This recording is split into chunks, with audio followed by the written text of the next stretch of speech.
도대체 어떻게 이것을 큰 맥락에서 볼 것이냐라는 것입니다.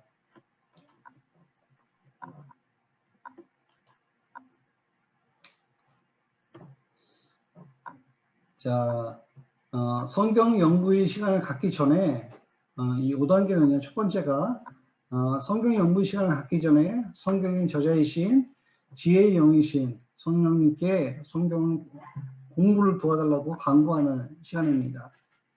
그리고 두 번째, 성경을 읽을 때에는 말씀을 정확하게 장절의 구분 혹은 문단 제목이 있지 않습니까? 그것들에 얽매이지 않고 말씀을 쭉 읽습니다.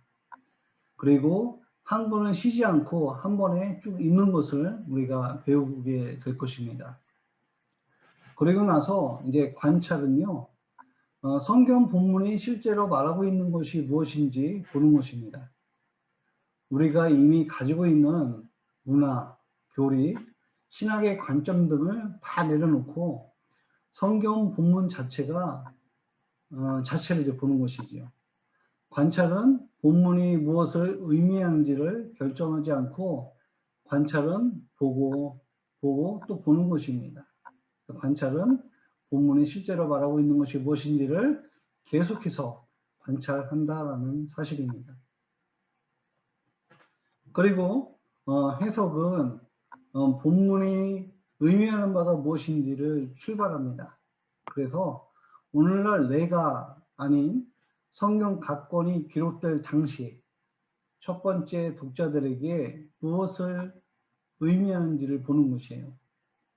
아까 우리가 원 독자가 있다라고 했잖아요. 모세오경을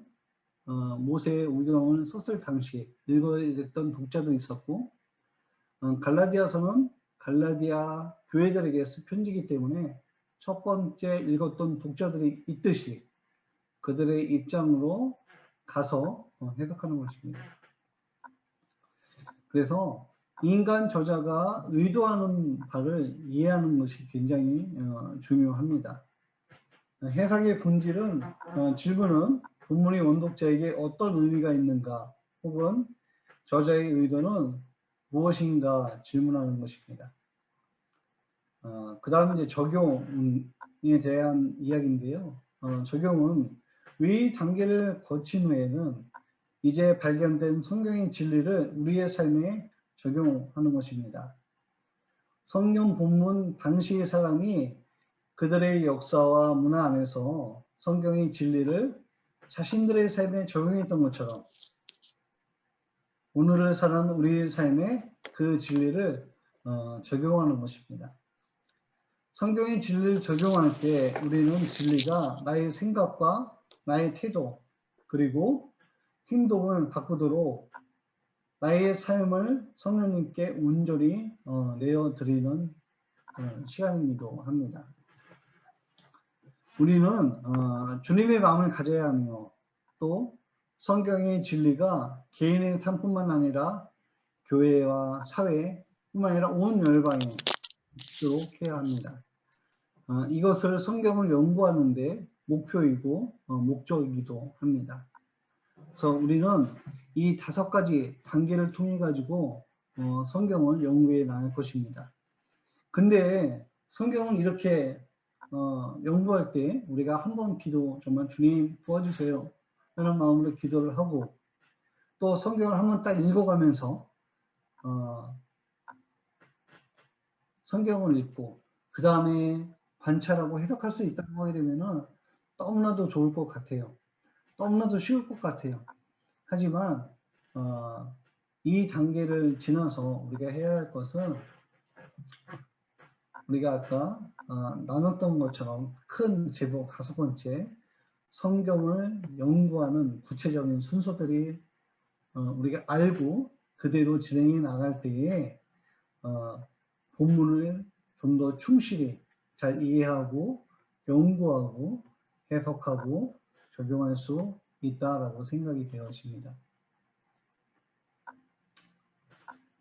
자, 성경을 연구하는 데는 구체적인 순서는 이렇습니다. 이제 처음부터 이렇게 쭉 한번 그 이야기식으로 풀어가 도록 하겠습니다. 지혜와 계시의 정신을 주사 하나님의 진리 가운데 임대해 주시도록 성령님께 간구하는 시간을 우리 기도로 갖습니다. 그리고 처음에 첫 번째 읽기를 할 때에는 책 전체를 소리내어서 한 번에 읽습니다. 그리고 한 번에 읽고 끝나는 것이 아니라 두 번째 읽기부터는 관찰을 시작을 이제 합니다.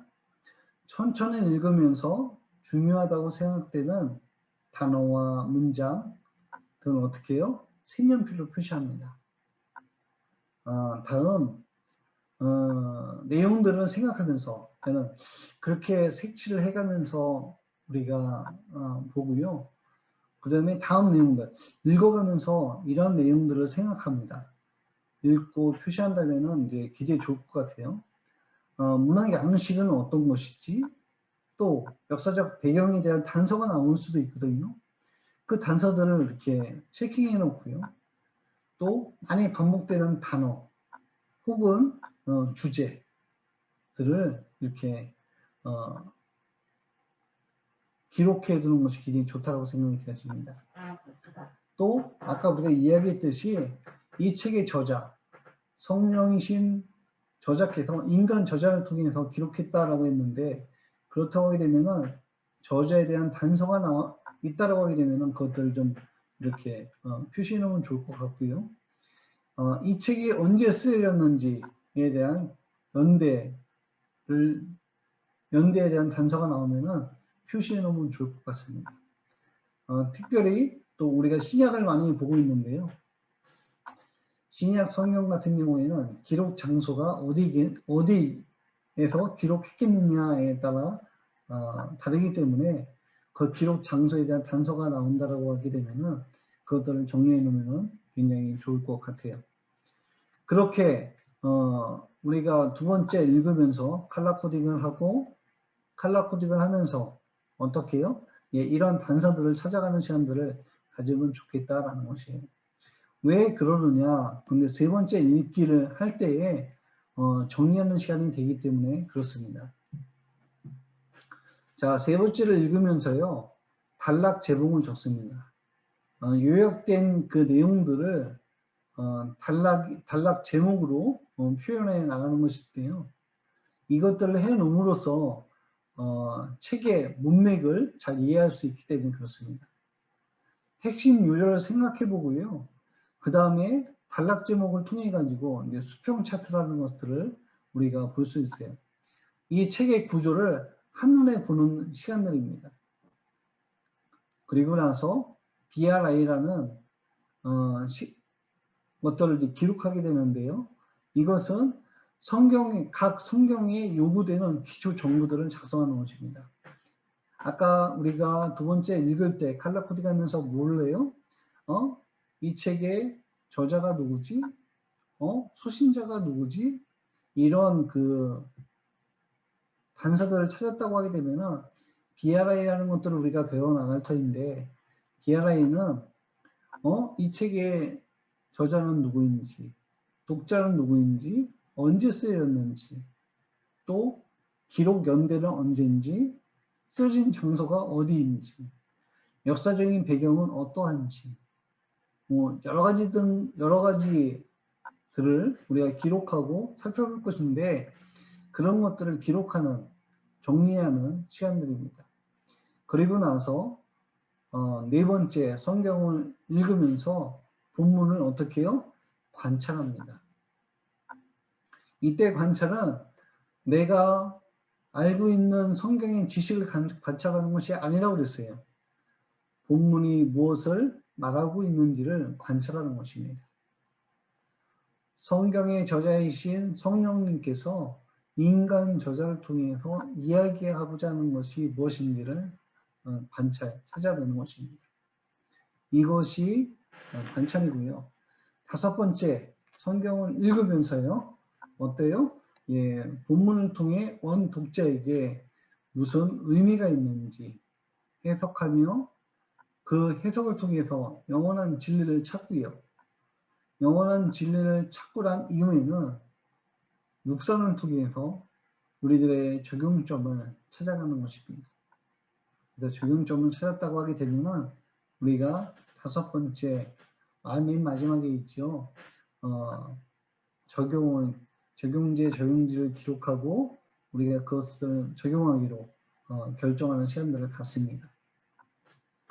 우리가 이렇게 성경을 연구하는 데는 맨 마지막까지 가는 시간들이 있다는 것이에요. 우리가 단순히 BRI나 관찰에서 끝난다라고 하게 되면은, 혹은 해석에서 그것이 멈춰졌다라고 하게 되면은, 이 성경을 연구하는 목적은 지식을 쌓는 목적밖에 되지가 않습니다. 그래서 성경을 연구하는 목적은 삶에 적용하기 위한 목적이기 때문에 성경을 잘 관찰하고 잘 해석하고 그 잘 해석된 진리를 가지고 잘 적용하는 부분들입니다. 자, 이제는 이 순서에 의해서 개관이 아니라 구체적인 순서를 우리가 나눴습니다. 그 순서를 하나하나 살펴보도록 하겠습니다. 자, 첫 번째 우리 기도한다라고 말씀을 드렸습니다. 모든 삶의 영역에서 절대적인 기준이 되는 것은 성경이죠. 그렇죠? 성경은 하나님의 영감으로 기록되었기 때문에 기록되었다는 것을 우리가 믿습니다. 성경 연구의 출발점인 동시에 성경을 연구하는 동안 가장 중요한 것은 성경의 원저자이신 하나님께 성경의 진리를 이해할 수 있도록 지혜와 계시의 정신을 구하는 것입니다. 그러나 우리는 성경을 연구하는 동안 이 사실을 잊고 있을 때가 너무나도 많이 있습니다. 또 성경을 묵상할 때에 우리가 이것들을 잊고 묵상할 때가 많이 있습니다. 그래서 우리는 오직 하나님 그분께 집중되어져야 합니다. 우리가 추구하는 것은 성경 자체에 대한 지식이 아닌 성경의 저자이신 하나님을 아는 것임을 우리가 기억해야 할 것입니다. 우리는 네팔 BDTS 공동체가 성령의 계시로 가득 찬 공동체가 되기를 소망합니다. 자, 이제 두 번째 우리가 이제 볼 것은 성경을 소리내어 한 번에 읽는 것입니다. 성령님께 모든 것을 위탁하였다면 이제는 성경을 읽기 시작합니다. 이때 반드시 기억해야 할 것이 있습니다. 그것은 방해받지 않는 장소와 시간을 택하는 것입니다. 자, 이때에 우리가 방해받지 않는 장소와 시간을 택하라는 것은 우리가 웬만하면 성경을 읽는 그 시간에는 우리 골방에 들어가면 참 좋을 것 같고요. 뿐만 아니라 휴대폰은 꺼놓는 것이 참 좋을 것 같아요. 그래서 우리가 성경을 읽을 때에는 우리가 거기에 집중하기 위한 목적이 있겠죠. 그리고 가능한 아무것도 표시되어 있지 않는 성경을 읽는 것이 좋습니다. 오늘날 우리는 아주 자세한 설명이 있는 수많은 종류의 성경을 쉽게 구할 수 있고 접할 수 있습니다. 이것은 우리가 성경에 대해서 가지고 있는 그 질문들 있지 않습니까? 미리 답을 해주고 있어요. 그래서 우리가 성경을 연구하고 공부하기보다는 그 답을 먼저 찾아가는 데 쉽기 때문에 우리가 그것을 보지 않기를 결정하기 때문에 그렇습니다. 그래서 우리는 성경에 대해 가지고 있는 질문에 대해서 이미 답을 주고 있기 때문에 우리는 그 답을 아주 쉽게 얻을 수 있다. 그렇기 때문에 그것을 선호하지 않기로 결정한다는 것이에요. 자, 세 번째, 성경의 각권은 특정한 상황에서 특정한 목적을 위해 기록되었다는 사실입니다. 이를 이해하기 위해서 책 전체를 한 번에 읽는 것이 중요합니다. 소리내어서 읽어야 될 것입니다. 소리내어서 읽을 때에 본문에 더 집중할 수 있고요. 이해할 수 있게 된다는 사실이에요. 우리가 성경이 장절로 나눠져 있잖아요. 그래서 오늘은 우리가 뭐 1장에서 5장까지 읽고 내일 6장에서 뭐 10장까지 읽고 이런 식으로 읽다 보면은 앞에 있는 내용들을 우리가 다 읽고 또 그 내용들의 일부분만 이해하고 간다는 사실이에요. 그렇기 때문에 우리가 성경을 읽을 때는 앉은 자리에서 통으로 한 번에 손에내어서 읽는다. 사실입니다. 자, 우리가 빌레몬서를 공부할 거예요. 다다음 주에. 빌레몬서는 몇 장이에요? 예, 한 장짜리입니다. 룻기는요? 네. 자, 창세기는요? 네, 창세기 50장입니다. 50장을 읽을 때는 앉은 자리에서 한 번에 소리내어서 한 번에 읽습니다. 예, 이때 읽을 때에는 그 책의 분위기를 파악하는 거예요. 그래서 그 책이 도대체 무엇을 얘기하고 있는지 큰 그림 안에서 보는 것이 좋다. 근데 이렇게 우리의 구체적인 단계를 밟다 보면은 처음에 분위기를 보면서 읽으라고 했어. 그 다음에는 칼라 코딩이라는 걸 할 텐데 몰래요? 관찰을 하라고 했으니까는 첫 번째 읽을 때부터 뭐예요? 관찰해야지? 라는 그런 그 유혹은 버리셔야 된다는 사실이에요.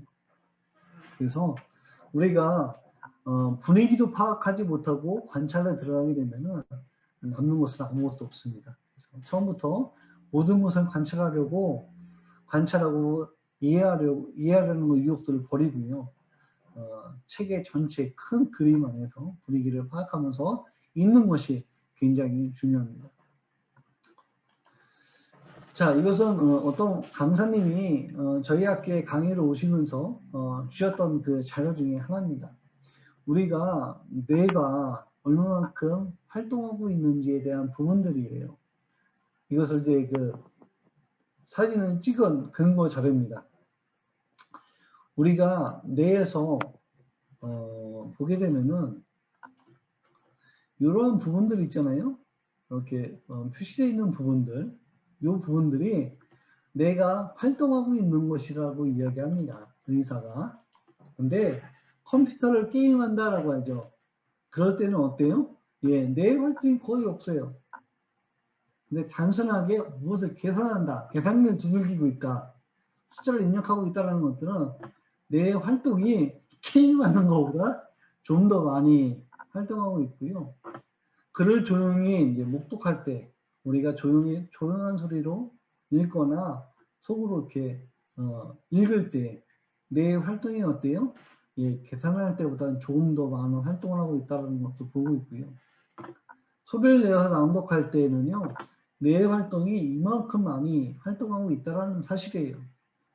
우리가 지금 큰 질병이 뭐예요? 우리가 치료 걸리는 거잖아요. 두렵잖아요. 성경 우리 소리 내어서 많이 읽어야 돼요. 예, 건강에도 좋습니다. 뇌 건강에도 좋을 것 같아요. 예. 이것은 뭐 뇌 건강뿐만 아니라 우리가 성경을 읽을 때, 집중해서 읽을 때 본문을 이해하는데 굉장히 좋기 때문에 그렇습니다.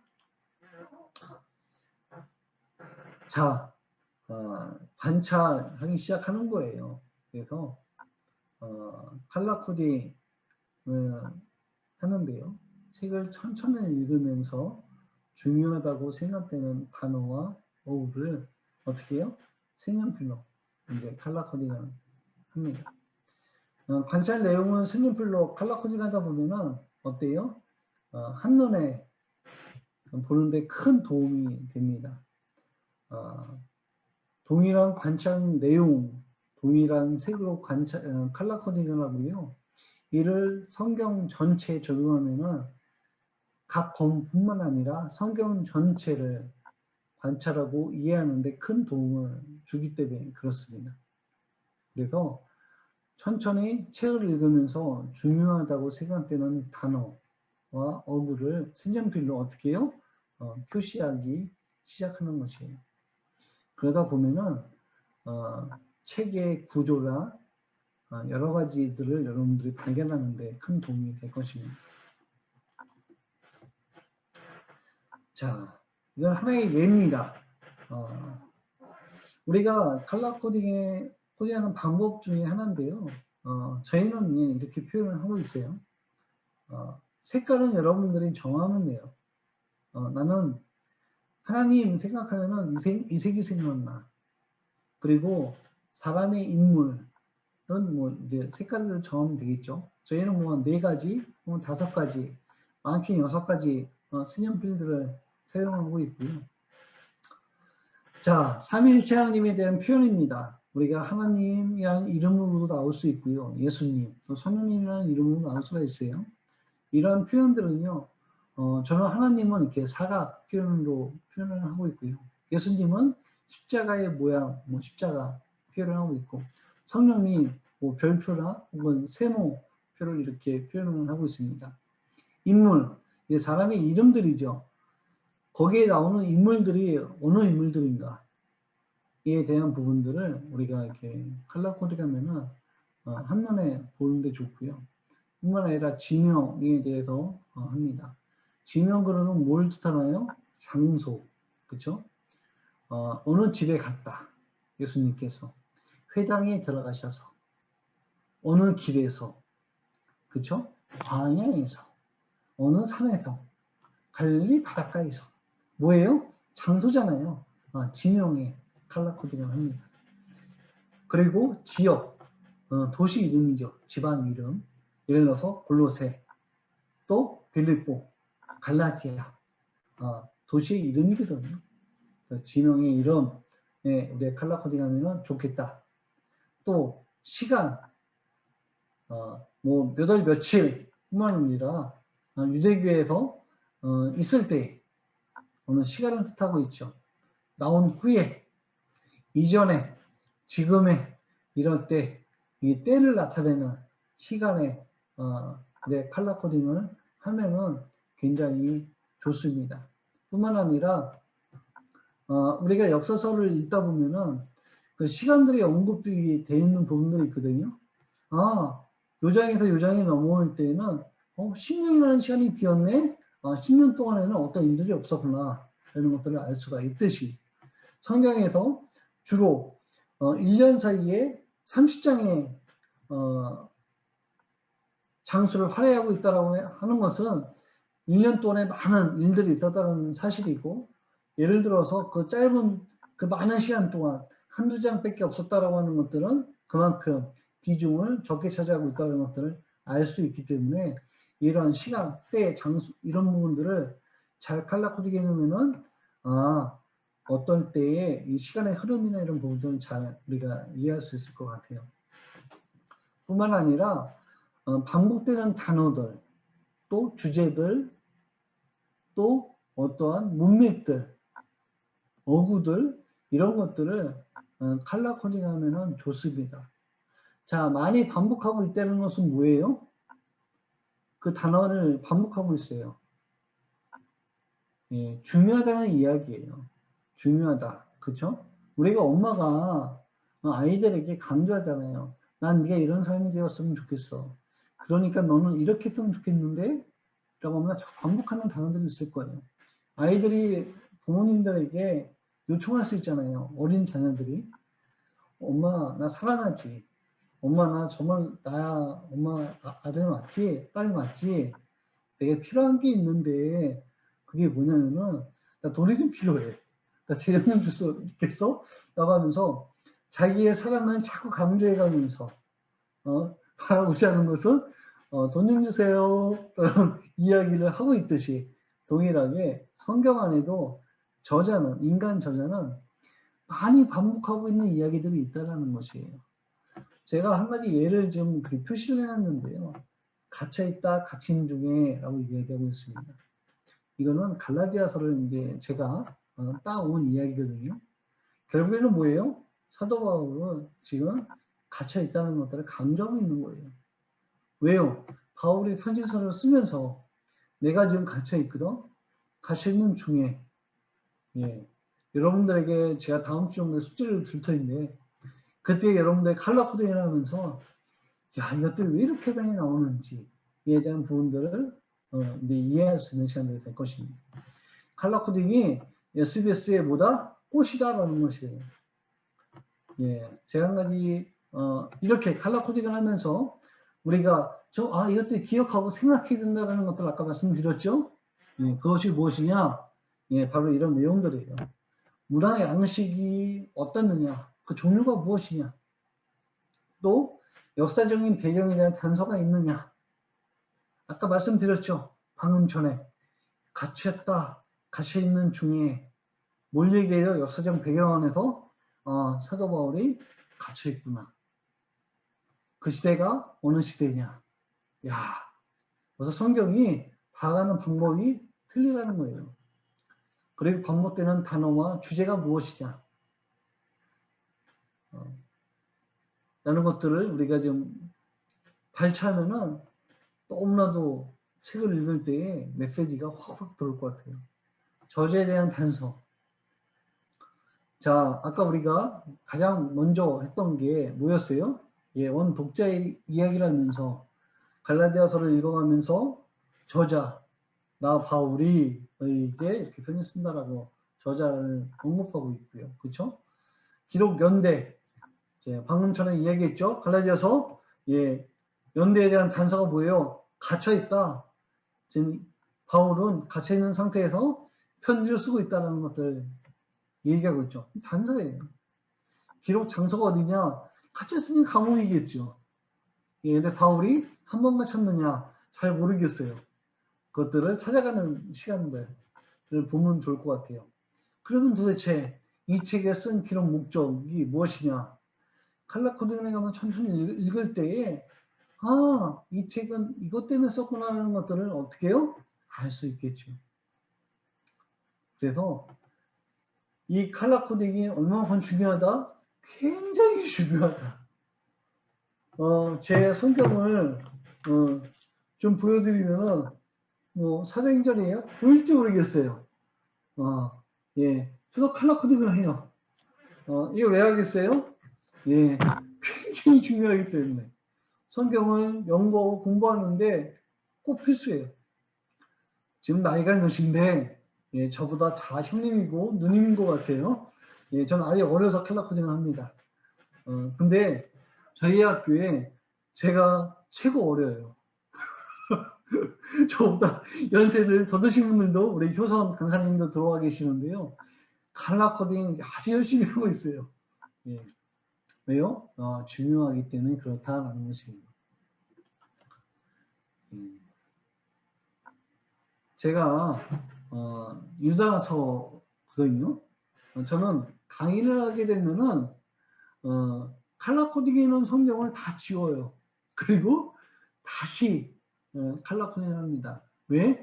성경을 천천히 다시 읽으면서 그 책에서 이야기하고자 하는 것이 무엇인지를 발췌하기 위한 목적이기 때문에 그렇습니다. 그래서 칼라 코딩하는 거 부끄러워하지 않는다. 우리가 칼라 코딩해 가면서 성경을 본다. 옛날에 이런 말씀 우리가 많이 들었죠. 목사님들이 어디 거룩한 성경에 낙서하고 펜을 대느냐.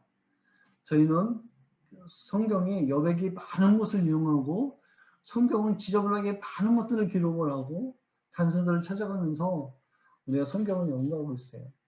성경은요, 저는 우리 간사님들에게 웬만하면 1년에 한 권씩 성경을 샀으면 좋겠습니다라고 이야기해요. 그 이유 중에 그만큼 많이 공부하는 이야기도 있겠죠. 그렇죠? 예, 그런 목적이 있습니다. 자랑하고자 하는 것이 아니라 칼라 코딩이 그만큼 중요하다. 자, 다음에 SBS의 꽂이라고 이야기할 수 있는 단락 제목이라는 것이에요. 단락 제목과 구조, 큰 틀 안에서는 두 가지를 볼 것인데 첫 번째는 단락 제목입니다. 단락 제목은요, 책의 구조를 파악하는 데 너무나도 좋습니다. 아까 제가 요 이후에 아마 단락 제목을 또 보여드릴 터인데요. 이 단락 제목을 통해서 구조가 보여요. 그래서 단락 제목은 각 단락의 내용을 요약해서 적어놓은 것입니다. 그래서 요점들이 있어요. 단어와 단어가 모여서 문장이 되고 문장과 문장이 모여서 뭐가 돼요? 단락이 돼요. 이 단락이 되는데 그 단락을 요약할 수 있잖아요. 근데 요약을 하는데 요약을 하다 보면 우리나라 사람들은 어때요? 너무나도 길어요. 너무나도 길고 성경 전체를 다 베끼고 싶어요. 요약하라고 하게 되면 그것을 우리가 간단하게 어떻게 해요? 요약하는 거예요. 말 그대로. 뭐로요? 단어들을 이용해서. 그래서 네 단어 이하로 핵심적인 내용들을 담고 있는 것들을 가지고 옵니다. 5단어 넣으면 안 돼요? 6단어 넣으면 안 돼요? 괜찮아요. 구원하고 아무 상관없어요. 근데 그렇게 하다 보면은 점점 성경책을 다 베끼고 싶어 한다는 거예요. 이 단어는 내가 뺏기고 싶지 않다라는 마음이 있다는 거죠. 그래서 우리가 그 내용들을 4단어 이해로 하면 좋겠다. 5단어 괜찮다. 주님이 아무 말씀하지 아니하신다. 라는 내용 전달해드리고요. 그 단락에 나와 있는 단어만을 사용합니다. 우리가 이야기하다 보면요. 말을 잘하는 사람이 있어요. 저는 참 말을 참 못하는데 말을 잘하는 사람들 보면은요. 아주 말을 정말 유창하게 합니다. 그 사람들은 이야기를 단어를 이렇게 요약하면요. 정말 잘할 수 있을 것 같아요. 근데 자신의 말로 하지 않습니다. 단어의 조사와 시제를 어떻게 해요? 본문 그대로 갖다 옮겨 놓아요. 그리고 한 단락 안에서 서로 가까이 있는 단어만을 이용을 해요. 자, 단락이 1장 1절에서 2장이 될 수가 있어요. 가깝잖아요? 따올 수가 있죠. 근데 1장 1절에서 1장 40절까지 될 수가 있어요. 한 단락이. 그러면 1장 1절에 있는 단어와 1장 40절에 있는 단어를 통 가져와서 만든다? 이러지 말라는 거예요. 억지로 하지 말라는 거예요. 거기서 요약되어 있는 요약점에 대해서 강력하게 메시지 담고 있는 것들을 뽑아오면 된다라는 것이고요. 본문에 나와 있는 단어들의 순서를 바꾸지 않습니다. 그대로 사용을 해요. 간단한 기호는 사용을 하고요. 한 단락 안에서 어떻게 해요? 동일한 단락 제목은 가지고 있지를 않습니다. 왜 그러느냐? 그렇게 사용하지 않고 있기 때문에 그래요. 저자의 의도를 보게 되면 그런 단락 때문에 없습니다. 왜요? 내가 지금까지 알고 있는 성경의 지식과 설교와 강해들을 통해 가지고 짜 맞추려고 하다 보면 그렇게 될 수 있기 때문에 그렇습니다. 그래서 위와 같은 방법으로 단락 제목을 정하는 이유는 단락 제목이 자신의 해석이 되지 않기 하기 위해서 그렇습니다. 단락 제목을 그렇게 하는 이유는 뭐라고요? 해석을 잘하기 위한 목적이에요. 그리고 자신의 말로 적을 때는 어떻게 돼요? 본문의 내용이 어떻게 해요? 변할 수 있어요. 이로 인해서 본문의 내용이 변환되는 것은 해석에도 영향을 줄 수 있다라는 사실입니다. 그래서 본문 그대로 단락 제목을 옮겨 본문이 말하고자 하는 것이 무엇인지를 파악하는 것이 중요하고 단락 제목을 붙이는 것이 목적이다. 단락 제목을 완성한 후에는 어떻게 해요? 단락과 단락 사이에 흐르는 사고와 논리의 흐름을 볼 수 있어야 하는 것입니다. 이것을 통해서 책의 구조를 파악하며 훌륭한 수평 차트를 만들어갈 수 있어요. 도대체 이 수평 차트를 만들어가는 것이 무엇인지 우리가 또 볼 것이에요. 자, 제가 유다서가 한 장입니다. 한 장인데 이것을 단락 제목을 제가 한번 달아보았어요. 자, 이렇게 달아보았습니다. 단락 제목 1장 1절의 상반절과 쭉 해서 단락을 나눠놨고요. 거기에 대한 부분들을 요약한 부분들에 대한 필요한 부분들, 단락 제목들을 넣은 거죠. 제가 한번 읽어볼게요. 예수 그리스도의 종 유다는 이라고 이야기 집어넣고요. 그 밑에 두 번째 단락은 지키심을 받은 자들에게 좀 더 이것들 제가 제 말대로 넣고 싶다라고 하게 되면은 예수를 믿는 자들, 예수님이 보호하는 자들이라고 쓰고 싶어요. 그렇죠? 근데 그렇게 쓰지 않았어요. 그리고 긍휼과 평강과 사랑이 너희에게 있기를 원한다라고 하고 싶은데 빼버렸어요.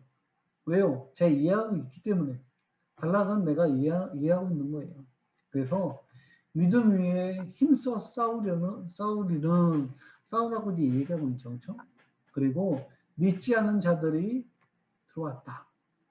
믿지 않는 자들이다. 멸망을 그들은 이미 받았다. 심판하사 그들을 정죄하려 한다. 사도들의 한 말을 너희가 기억해라. 다시 얘기해서 마지막에는 영광과 위엄과 권력과 권세가 영원토록. 몇 글자예요? 이거는 단어가 도대체 5개 넣었잖아요. 괜찮아요. 뺄 수도 있겠죠. 근데 이 단락을 보면서 뭘 한다 그랬어요? 책의 구조를 파악할 수 있다라고 했잖아요. 그렇죠? 자, 책을 어떻게 해요? 예, 여기서부터 여기까지는 쓰게 된 목적이에요. 4절까지는. 그렇죠? 저자와 수신자와 믿음을 위해서 힘써 싸우라라고 이제 얘기하고 있고요. 그 다음에 믿지 않은 자들이 들어왔다. 그들은 이미 멸망받은 자들이고 심판하사 그들을 정죄하려 한다라고 하면서 어때요? 거짓 교사들의 가르침에 대한 교훈을 주고 있죠. 그리고 17절에서 23절까지 내용을 보게 되면은 너희가 어떻게 그들을 대적해야 되는지, 어떻게 살아가야 되는지에 대한 부분들을 이야기해 주고 있어요. 사도들의 합반 너희 기억했으면 좋겠어 라고 하면서 기억하고 이야기하고 있고요. 그 뒤에 아직도 너희가 그곳에 넘어간 자들이 있다. 그들을 긍휼히 여기고 다시 죽게 돌아오게끔 했으면 좋겠어 라고 이야기하고 있는 부분들이죠. 이 구조가 이 단락을 통해서 보이듯이 이 단락 제목이 어때요? 굉장히 필요하다는 이야기입니다.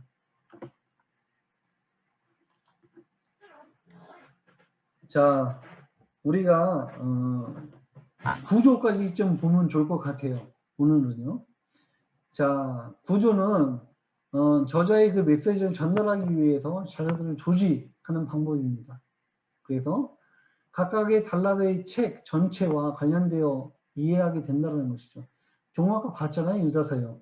단락 제목을 적어 놓으니까는 책의 흐름들을 어떻게 해요?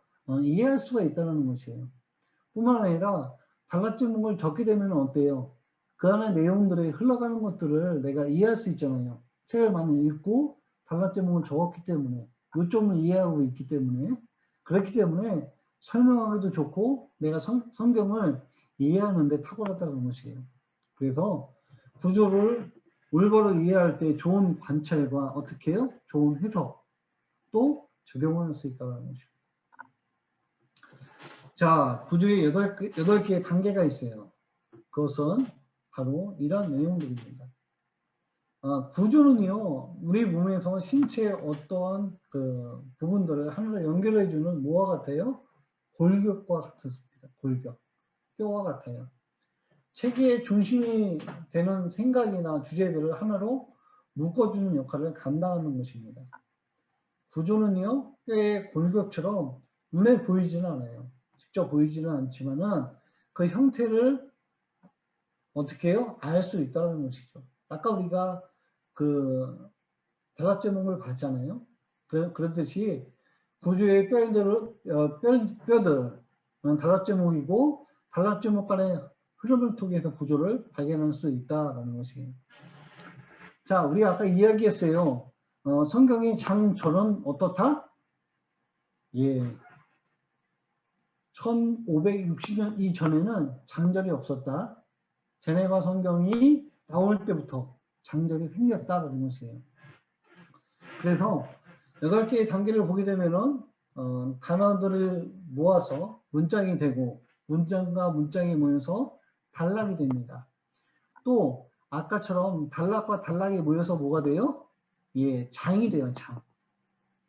장이 되는데 여기서 장은 우리가 성경에 1장, 2장 이렇게 나누는 것이 아니에요. 자, 제가 여기서 질문 하나 할게요. 그러면은 이 장은 어떤 장이냐? 우리가 단락과 단락이 모여지는 장입니다. 그래서 우리가 창세기의 천지창조 그러면은 우리가 어디까지 끊을 수 있을까요? 우리 최수연 선생님이신 것 같은데요. 우리가 오디오를 켜고 질문 한번 던져보는 거예요. 열심히 듣고 계셔서. 자, 천지창조, 창세기에서 어디까지가 천지창조라고 우리가 장을 그을 수 있을까요? 안식일까지. 네? 안식일까지. 7일 마지막 안식을 취했다. 그까지. 그렇죠. 예. 예, 맞습니다. 우리가 성경에는 1장까지를 보게 되면은 어때요? 6일 창조로 끝나게 되었는데요. 성경에서 단락과 단락을 이어주는 그 장을 넘어갈 때에는 2장 3절까지가 한 장, 세그먼트가 되는 것입니다. 이런 식으로 나눠서 이것들을 우리가 장이라고 부르게 되고요. 또 장과 장이 모여서 큰 성경들은 소단원이라고 표현을 하고 있고요. 이때에 우리가 단락 제목은 우리가 성경에 있는 그 언어로 그대로 기록을 했다라고 하게 되면은 이 세그먼트 장 같은 경우에는 어떻게 해요? 우리의 말로 그것들을 적습니다. 단락과 단락이 모여서 세그먼트 장을 이룰 때에는 내 말로 기록을 하고요. 장과 장이 모여서 소단원이 될 때에도 내 말로 그것들을 기록을 할 수가 있습니다. 그리고 소단원과 소단원이 모여서 대단원을 이룰 때에도 그것들은 어떤 내용이다라고 내 말로 기록을 할 수 있고요. 그 책 제목조차도 어때요? 예, 내가 책 제목을 정할 수 있다라는 것이에요. 그래서 이렇게 책들이 모여서 구약과 신약이 되는 것입니다. 이렇게 된 구조를 우리가 8개의 단계로 볼 수 있고요. 이러한 단계로 볼 때에 어떠한 것들을 우리가 볼 수 있냐면은 성경을 볼 때에 그 지리적 구조, 연대기 구조, 인물별, 주제별, 논리적, 서간책, 모음책, 국문학 구조로 이렇게 볼 수 있다라는 것이에요. 이 내용은 뭐냐면은 성경의 각 권의 책을 살펴보게 되면은 그 구조 안에 8가지 형태의 구조 중 하나를 발견할 수 있게 된다는 사실입니다. 자, 그럼 구조의 형태의 8형태의 구조들이 무엇이 있는지를 우리가 살펴보았잖아요. 그러면은 정말 그런지 우리가 성경이 정말 그렇게 이런 구조로 기록이 되어 있는지 예제들을 우리가 한번 보면서 나가보도록 하겠습니다. 자, 첫 번째 지리적 구조입니다. 우리가 잘 알고 있죠. 우리가 민수기 책 같은 경우에는요. 우리가 출애굽기서부터 보게 되면은 출애굽은 어디서부터 시작을 해요? 예, 애굽에서부터 시작을 하죠. 애굽에서 430년을 살고 어떻게 해요? 모세를 통해서 출애굽을 합니다. 그래서 시내산까지 다 2개월 동안의 시간을 거치고요. 시내산에서 약 10개월 동안 머무는 시간을 갖습니다. 그리고 민수기에서는 시내산에서 시작을 해서 어떻게 해요? 모압평지로 유량하는 시간들을 갖고요. 어디까지요? 그리고 모압평지에 이르는 구조로 되어 있어요. 사실이죠. 예. 이게 어때요? 어떻게 보면 이게 그 지리적 구조이기도 합니다. 뿐만 아니라 민수기 안을 볼 때에는 시내에서 출발해서 넘어와서 40년이란 시간 동안 방황을 하잖아요. 이스라엘 백성들이 불순종의 시간들이 그 안에 있어요. 어때요? 연대기 구조도 같이 볼 수 있다는 사실입니다. 자, 여호수아 어때요? 모세가 죽고 난 이후에 가나안 땅에 들어갑니다. 그리고 유다를 도하고 나서요. 전쟁 준비를 하고요. 중부 지역을 점령하고 그 다음에 남부 지역 그리고 북부 지역은 전투함으로써 그 땅을 차지하는 시간을 갖습니다. 게르갈에서 어때요? 땅을 분배하는 시간을 갖고요. 실로에서 다시 한번 분배하는 시간을 가져요. 다시 얘기해서 이 안에서도 동일하게 어떠한 지리적인 부분들을 나누어서 지금 기록하고 있다는 것들을 우리가 알 수 있을 것 같아요. 자, 다음은 연대기. 시간대를 아까 이야기 나눴잖아요. 자, 출애굽기 자체가 어떠한 그 지리적인 구조도 뛸 수 있지만은 어때요? 시간적인 구조로 뛸 수 있다라고 볼 수 있다라고 제가 말씀을 드렸고요. 겹쳐 있는 거예요. 그리고 또 무엇이 있을까요? 열왕기상하 보면은 누구에 대한 이야기예요? 이게 솔로몬에 대한 이야기잖아요. 솔로몬에 대한 이야기이기도 하지만은 이 열왕기상하는 구약의 역사서와 같습니다. 그래서 솔로몬이 치료할 때 왕위에 오를 때가 BC 970년에 왕위에 오르고요. 언제 끝났냐면은 930년, 32년경에 내려오게 됩니다. 그리고 나서 분열 왕국 시대가 와요. 북이스라엘 여로보암을 통해서 북이스라엘로 나누게 되고 유다를 통해서 남유다가 나누게 되는데 이때의 왕들이 하나님이 원하시는 다윗의 왕의 길을 가지 아니하고 계속해서 우상을 만들고 이방신들에게 절을 하고 여러 가지 하나님 앞에서 악한 행위를 함으로 통해서 결국에는 북이스라엘이 BC 722년에 아수르에 의해서 멸망합니다. 그 교훈을 삼아서 남유다가 죽게 다시 돌아오기를 하나님 원하셨지만은 남유다 역시 동일하게 그것들을 바라보지 못하고 자기의 소견대로 행함으로 말미암아 어떻게 해요? 하나님이 바벨론을 들어 쓰셔서 남유다를 멸망하게 하셨다는 사실을 기록하고 있어요. 그때가 언제다? BC 586년경에 있었던 일이다라는 것이에요. 이런 구조를 통해 가지고 연대기의 구조를 우리가 볼 수 있어요. 그렇죠? 어떤 시간대로 되어 있다는 것이에요. 자, 너무나 재미있는 구조예요. 또 어떤 구조가 있을까요? 예, 인물별 구조입니다. 저 이거 설명할 때 너무 좋은 것 같아요. 저는 사도행전을 가지고 다 하고 싶어요. 자, 사도행전을 동일하게 쓴 책이 어떤 책이죠? 저자가 예, 누가복음을 썼잖아요. 그렇죠? 예, 누굴 향해 썼어요? 예, 예수님의 행적들을 이렇게 표현해 놓은 책이 누가복음이고요. 누가가 누가복음을 가장 먼저 쓰고 연달아 쓴 책이 바로 사도행전입니다. 그래서 인물별 구조에는 사도행전을 놓고 볼 때 저는 이 앞전에 누가복음이 있었으면 좋겠다고 생각이 되어져요. 왜요? 누가복음에는 예수님이 행하신 일들, 기적들이 엄청나게 많이 있어요. 그것들을 기록해 놓고 사도행전에 와서는 1장 1절에서 12장까지는 누구의 이야기예요? 주로 오순절 성령이 임한 이후에 사도들의 어떻게 해요? 뿔뿔이 흩어진 이야기들을 이야기하고 있어요. 그 중에 대표적인 사도 누구요? 예, 베드로의 이야기들을 강조하고 있다는 것이에요. 베드로는 누구의 사도예요? 예수님의 정말 참 수제자였고요. 예, 유대인들의 복음을 전하는 자였습니다. 근데 바나바와 바울이 어떻게 해요?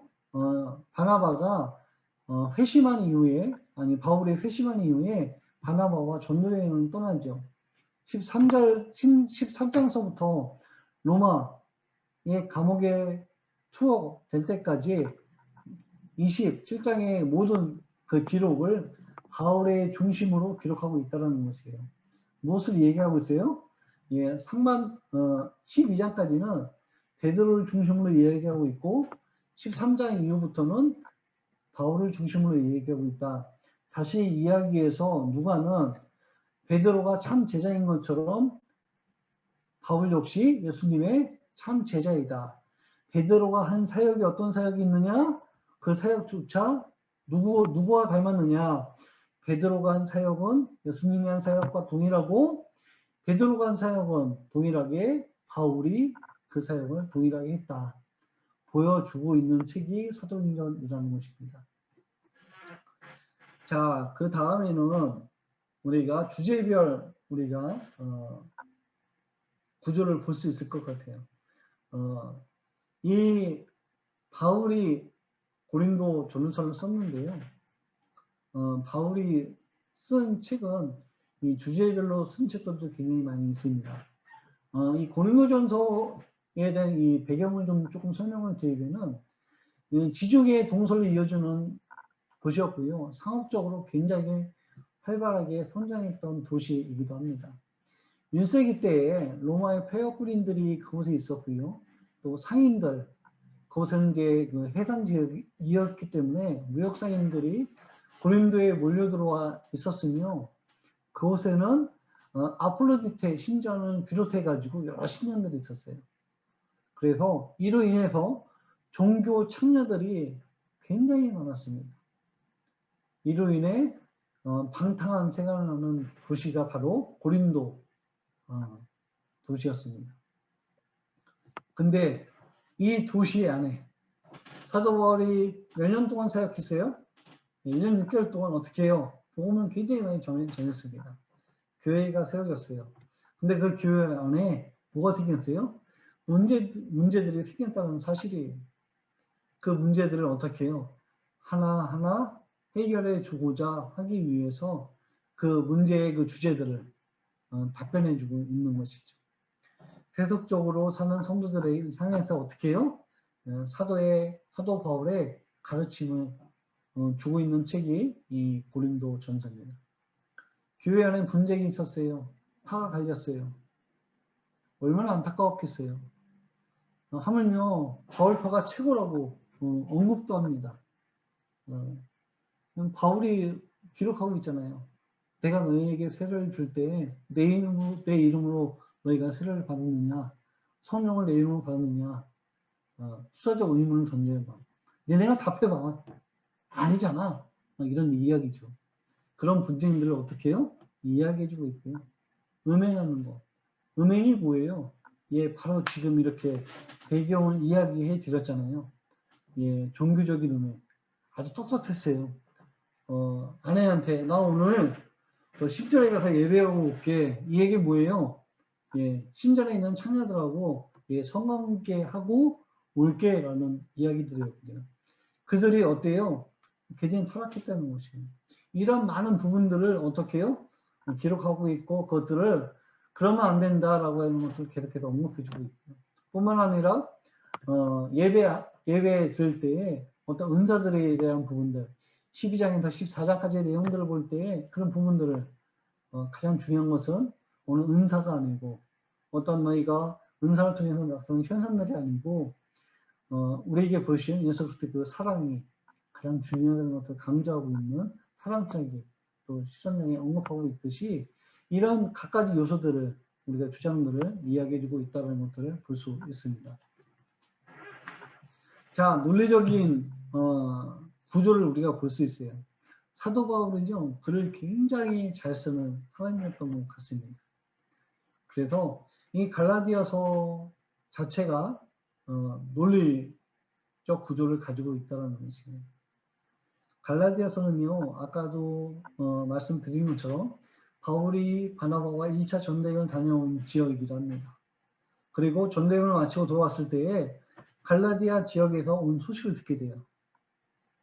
어떤 소식이요? 바울이 전한 복음이 아닌 다른 복음이 지금 들어오고 있고요. 그 복음은 그 당시 순례자들에 의해서 전해지고 있는 다른 복음이 들어오고 있다는 사실입니다.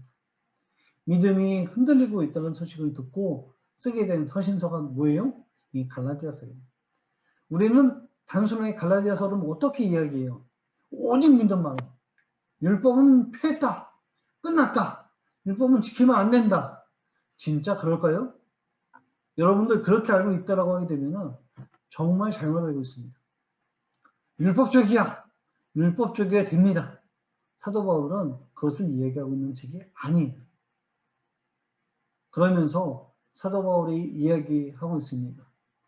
사도 바울은 자신이 어떻다? 열도 사도와 같다. 왜요? 사도 바울이 사도권에 대해서 인정하지 않았어요. 유대에서 온 복음 순례자들이 어땠냐면은 내가 열조서도 잘 알아. 근데 사도 누구 바울? 야, 난 알지도 못해. 그가잖아 뭐라고? 믿기만 하면 된다고? 택도 없는 소리야. 나같이 되고 싶어? 할례를 받아야 돼. 뿐만 아니라 뭘 해야 돼? 율법도 지켜야 돼. 이거 아니고서는 예수만 믿어가지고는 안 돼. 라고 강조하면서 복음을 거절하게끔 만들었는데 그 당시 이방인들에게는 사도 바울이 어떤 복음을 전해요? 다 필요 없어. 오직 믿음만이. 믿음만이 너희를 구원할 수 있다라고 하는 그 복음을 전했을 때 그걸 들었던 자들이 너무나 기뻤을 거예요. 근데 다른 순례자들이 들어와가지고 그것은 아니다. 너희가 율법과 할례를 행해야 된다라고 함으로 말미암아 어때요? 정체성이 흔들리고 있을 때 사도 바울이 강력한 메시지로 쓴 책이 이 갈라디아서라는 것입니다. 그래서 할례파 유대인들이 전하는 복음을 어떻게 해요? 성경적 근거와 논증을 통해 가지고요 정확하게 이야기해 줍니다. 자, 할례가 먼저냐, 율법이 먼저냐, 믿음이 먼저냐 이것들을요 구약의 내용들을 발췌해 와서요 인용해 가면서 설명하고 있어요. 우리가 이 내용들을 잘 이해하면 좋을 것 같아요. 그래서 갈라디아서는 어떻다? 논리적으로 썼다. 내가 어떻게 사도가 되었는지, 어떻게 복음을 내가 받아들이게 되었는지, 예수 그리스도의 계시로 말미암아 하나님의 계시로 말미암아 내가 복음을 알고 듣고 배우고 너에게 전한다 라는 것들을 강조하고 있다는 것입니다. 자, 다음은 서간체입니다. 서간체 너무나도 잘 알고 있죠? 편지, 서신서입니다. 신약성경, 너무나 감사해요. 사도 바울의 서신서가 너무나 많이 있기 때문에 편지 형식으로 썼구나 알 수 있죠. 1세기 때 편지 양식은 발신자, 내가 쓴다, 누구에게, 그리고 인사하고 축복을 합니다. 그리고 감사하고요. 그들이 기도도 해줘요. 그 다음에 할 이야기들, 본문의 이야기들 쭉 풀어가고요. 그 다음에 끝날 때 인사하고 그들에게 다시 축복하는 시간을 가져요. 근데 지금 오늘날의 편지 양식은 어때요? 요즘엔 편지 쓰는지 모르겠어요. 카톡이나 이메일, 그쵸? 쓰는데 대부분 이렇죠. 현명 강사님 안녕하시죠? 현명 강사님에게 수신자의 이름과 안부를 동시에 묻기도 하는 것 같아요. 제가 할 말이 있어요. 저 이번 주에 강의 맞나요? 라고 질문을 드릴 수 있겠죠. 그렇죠? 그리고 본문 얘기 다 끝난 다음에 그러면 그때 뵙겠습니다. 안녕히 계세요. 경원이가 보냅니다. 라고 얘기하고 8며칠 날 참 제 강의 때 PPT 좀 띄울 수 있게 도와주세요. 라고 이렇게 추진할 수 있겠죠. 근데 이게 오늘날의 양식이라고 하게 되면은 지금의 양식, 이전의 양식인 것 같아요. 지금은 카톡으로 하죠. 아주 간단하게. 근데 1세기 때 양식은 이런 형식으로 되어 있다. 이것들을 볼 때는 우리가 이것이 서신서구나 아니구나 이렇게 판단할 수 있겠죠. 자, 다음은 이제 모음집입니다. 우리가 시편과 잠언 같은 경우에는요, 모음집이에요. 제가 다 설명을 드리고 싶지만은 다 드릴 수는 없고요. 우리가 첫 번째 5권으로 이렇게 크게 블록을 나눌 수 있거든요. 첫 번째는 3장에서 41장까지의 내용이라 이렇게 보게 되면은 이때는 다윗이 통치하고 솔로몬에게 왕위를 넘겨주는 시기까지의 내용들을 기록한 건데요. 다윗 누가요? 솔로몬이 이것들을 반치해 가지고 이렇게 잘 수집해 놓은 것이라고 이렇게 보여집니다. 그 2장 같은 경우에는 930년경이다라고 볼 때에 다윗이 통치한 그 시간까지의 내용들을 좀 있다라고 이제 보여지고요. 뿐만 아니라 586년 무엇을 생각나게요? 예, 이스라엘, 난 유다가 멸망했을 때, 그쵸? 그 시간들까지, 그 다음에 444년 그러면은, 예, 포로 이후에 시간들을 언급해 놓고, 그것들을 기록해 놓은 것들을 발췌해서 어떻게 해요? 기록해 놓은 것들을 이렇게 볼 수가 있습니다. 그래서 이것들은 몸집이다, 라고 이렇게 보시면 좋을 것 같고요. 근데 근문학, 이야기 형식이라는 것입니다. 이야기 형식. 도대체 이 구조 안에는요, 우리가 지리적, 연대적, 뭐 여러 가지 구조가 있지만은 드라마틱하게 이것을 썼다는 구조가 있어요. 이것들이 6기. 읽어보면 읽어볼수록 이야기 형식이잖아요. 드라마틱합니다. 6기. 우리가 배울 책도 이 드라마틱하고요. 요한계시록 서신서이기도 하지만 복음서이기도 하지만 거기다가 드라마틱한 문학이기도 하고요. 본문학이기도 하고 아가서를 대표적으로 이렇게 뽑을 수 있을 것 같아요. 이렇게 8가지 형태로 우리가 볼 수 있고요. 우리가 구조까지 보고 끝나야 좋을 것 같아요. 그래서 구조는 우리가 수평 차트를 이제 만들어 가는 과정입니다. 그래서 이 수평 차트는 우리가 구조를 보았다고 하게 되면은 이 수평 차트를 이제 만들어가는 거예요. 그래서 수평 차트는 책 구조의 구조를 한눈에 보여주는 가장 훌륭한 방법입니다. 이거 하나만 있으면은요, 책이 무엇을 이야기하는지 어떻게 해요? 한눈에 보여드릴 거예요.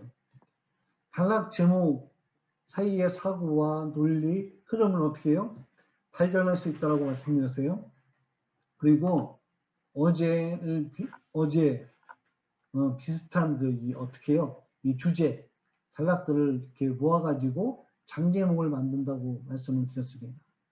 그리고 성경이 이렇게 나누어진 장이 아닌 각자의 장으로 만들 때에 참다운 장 제목들을 모아서 문맥의 흐름들, 성경이 이야기하고자 하는 것들을 이렇게 만들어 간다라고 표현되어 아까 말씀을 드렸고요. 이 수평 차트를 보시게 되면은 이것이 유사서의 수평 차트에 아까 말씀드렸죠. 단락 제목을 그대로 기록해 놓은 거예요. 똑같이. 그렇죠? 생각나시죠? 앞에 뭐예요? 인사하는 이야기들. 그 다음에 편지를 쓴 목적이에요. 믿음의 도를 위해요. 힘써 싸우라는 것. 너희가 밀리면 안 되라는 것이죠. 그리고 5절부터 16절까지는 거짓 교사들이 들어와가지고 그들에게 계속해서 거짓 복음을 전하고 있다는 사실이에요. 그것들에서 내가 그것을 믿고 따라가면 안 된다는 것들을 이야기해주고 있고요. 성도들 향해서 권면하고 있습니다. 모르려. 너희들 사도들이 한 말. 12사도가 한 이야기들 너희 기억했으면 좋겠어. 이 이야기를 누가 하냐면은 사실은 베드로 후서에 기록되어 있는데요. 사도들이 한 이야기들을 기억해라라고 이야기하고 있거든요. 그래서 동일하게 지금 동일 시대에 이야기하고 있다는 사실이. 그러면서 축복하죠. 이게 어떤 양식이에요? 서신서. 그렇죠? 그러니까 이 책 한권을 통해 가지고 흔들리지 않는 믿음을 소유하라고 좀 쓰고 있구나. 이것이 제 책 제목입니다. 네. 이런 식으로 볼 수 있고요. 자, 이게 갈라디아서입니다. 갈라디아서 참 제가 좋아하는 책이라고 말씀드렸어요. 그렇죠?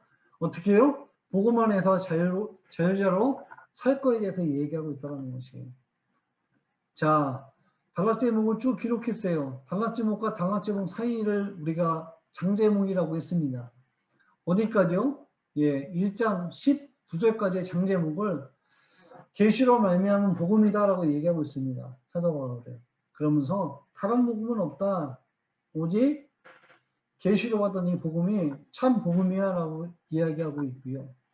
사도들 간에 교제했다. 무슨 얘기예요? 내가 사도들과 동등되게 그들하고 내가 악수도 하고 밥도 먹고 그런 사이야. 내 밀리지 않아. 라고 게바와 야고보에 대한 이야기를 언급하면서 이야기하고 있습니다. 내가 받은 복음, 내가 그들 사람에게서 받은 것도 아니야. 그 사람은 누굴 얘기해요? 12 제자로부터 받은 복음이 아니다. 나는 예수 그리스도로 말미암아 직접 받은 복음이야 라고 하는 것들을 언급하고 있죠. 이렇게 언급하고 있는 것이 내가 자유케 하는 복음의 출처가 어디다? 바로 계시로부터다. 사람으로부터 받지 않았다 라는 것들을 얘기하고요. 자유의 근거가 어디 있느냐 라는 것들을 구약 성경을 통해서 언급하고 있습니다.